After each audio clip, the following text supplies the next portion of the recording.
ನಮಸ್ಕಾರ ರೀ ಪಾ ಎಲ್ಲ ದೊಡ್ಡ ಮಂದಿಗೂ ಹೆಂಗದಿರಿ. ನಾನು ನಿಮ್ಮ ದೀಪಾ ಗೌಡ. ಇವತ್ತಿನ ದಿನ ರೀ ಮಸ್ತ್ ಪೈಕಿ ಟೊಮೆಟೊ ಕಾಯಿ ಪಲ್ಯ ಮಾಡತ್ತನಂತ. ಈಗಾಗಲೇ ಟೊಮೆಟೊ ಕಾಯಿ ಚಟ್ನಿನ ಮಾಡೇ ಹಾಕಿದ್ದೇನಂತ್ರಿ. ಆ ಥರದ ಲಿಂಕ್ ಹಾಕಿರ್ತೇನೆ ರೀ ಡಿಸ್ಕ್ರಿಪ್ಷನ್ ಬಾಕ್ಸಲ್ಲಿ. ಇಂಟ್ರೆಸ್ಟ್ ಇದ್ದರೆ ಹೋಗಿ ಚೆಕ್ ಮಾಡಿರಿ. ಇಲ್ಲಿ ನೋಡಿರಿ, ಎಲ್ಲ ನೀಟಾಗೆ ತೊಳ್ಕೊಂಡ ಕಟ್ ಮಾಡಿ ಇಟ್ಕೊಂಡ್ರಿ. ಅದ್ರ ಒಳಗಿಂದ ಬೀಜದ ಪಾಟೆಲ್ಲ ತೆಗೆದು ಬಿಡೋಣಂತ. ಹಂಗೆ ಮಾಡಿದ್ದೀವಿ ಅಂದ್ರೆ ಭಾಳ ಹುಳಿ ಹುಳಿ ಹತ್ತಿ ಬಿಡ್ತೈತಿ. ಎಲ್ಲನೂ ರೀ ಸೇಮ್ ಇದೇ ರೀತಿ ಬೀಜ ಎಲ್ಲ ತೆಗೆದು ಬಿಡೋಣಂತ. ಹುಷಾರಿಲ್ಲೇ ಇದ್ದಾಗ ನಾಲ್ಕು ಕೆಟ್ಟಿರ್ತೈತಲ್ರಿ, ಆ ಟೈಮ್ದಾಗ ಈ ರೀತಿ ಪಲ್ಯ ಮಾಡ್ಕೊಂಡು ತಿಂದ್ರಂದ್ರೆ ನಾಲ್ಗೇನು ಹೊಲಸು ಬಿಟ್ಟು ಹೋಗ್ಬಿಡ್ತೈತೆ ನೋಡ್ರಿ. ಯಾಕಂದ್ರೆ ಅಷ್ಟು ಟೇಸ್ಟಿಯಾಗಿ ನಮ್ದು ಪಲ್ಯ ರೆಡಿ ಆಗಿಬಿಡ್ತೈತಿ. ಇನ್ನು ಬೀಜ ಎಲ್ಲ ತೆಗೆದ್ರೆ ಈ ರೀತಿ ಉದ್ದುದ್ಗೆನ ಇಲ್ಲೇ ಕಟ್ ಮಾಡಿ ಇಟ್ಕೊಂಡೇನಿ. ಇನ್ನು ಒಂದು ಪಾತ್ರೆ ಕಾಯಕ್ಕಿಟ್ಟು ಸ್ವಲ್ಪ ಎಣ್ಣೆ ಹಾಕಿ ಜೀರಿಗೆ ಸಾಸಿವೆ ಹಾಕಿ ಒಗ್ಗರ್ನಿಗೆ ರೆಡಿ ಮಾಡಿದ್ದೇನೆ ರೀ.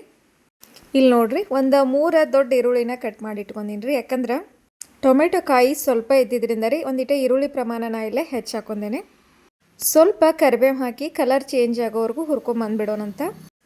ಒಂದು ಅರ್ಧಕ್ಕಿಂತ ಹೆಚ್ಚು ಹುರಿದು ಬಿಡ್ರಿ.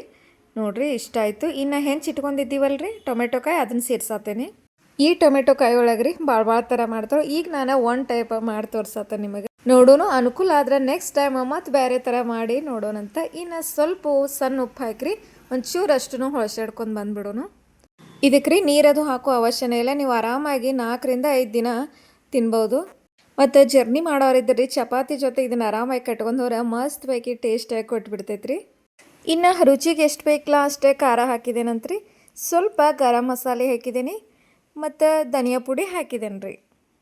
ಇನ್ನು ಸ್ವೀಟಿಗೆ ಅನುಗುಣವಾಗಿ ಬೆಲ್ಲ ಸೇರ್ಸಾತೇನಂತ್ರಿ. ಮತ್ತು ಚಿಟಿಗೆ ಅಷ್ಟೇ ಅರಿಶಿನ ಸೇರಿಸಿ ಸ್ವಲ್ಪ ಬಾಯಿ ಮುಚ್ಚಿ ಇಟ್ಬಿಡೋಣಂತ. ನೋಡ್ರಿ, ಬಾಯಿ ತೆಗೆದು ನೋಡಿದ್ರೆ ಎಲ್ಲ ಇದ್ರಾಗ ಬೆಲ್ಲ ಅನ್ನೋದು ಕರಿಗಿ ಈ ಹದಕ್ಕೆ ಸಿಕ್ಬಿಟ್ಟಿತ್ತು.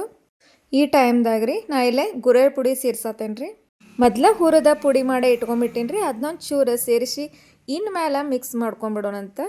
ಸ್ಟಾರ್ಟಿಂಗ ಮಿಕ್ಸ್ ಮಾಡಿದ್ವಿ ಅಂದರೆ ಸ್ವಲ್ಪ ಖಾರ ಅರಿಶಿನ ಎಲ್ಲ ರೀ ತಳಕ ನಿಂತು ಬಿಡ್ತಾವು. ಲಾಸ್ಟಿಗೆ ಸ್ವಲ್ಪ ಮಿಕ್ಸ್ ಮಾಡಿ ಮ್ಯಾಲೆ ಕೊತ್ತಂಬರಿ ಸೊಪ್ಪು ಹಾಕಿದ್ರೆ ಇದ್ರ ಕತ್ತಿ ಬಗೆಹರಿತು ನೋಡ್ರಿ. ಬರೀ 5 ರಿಂದ 6 ನಿಮಿಷನಾಗ ರೆಡಿ ಆಗಿಬಿಡ್ತೈತಿ.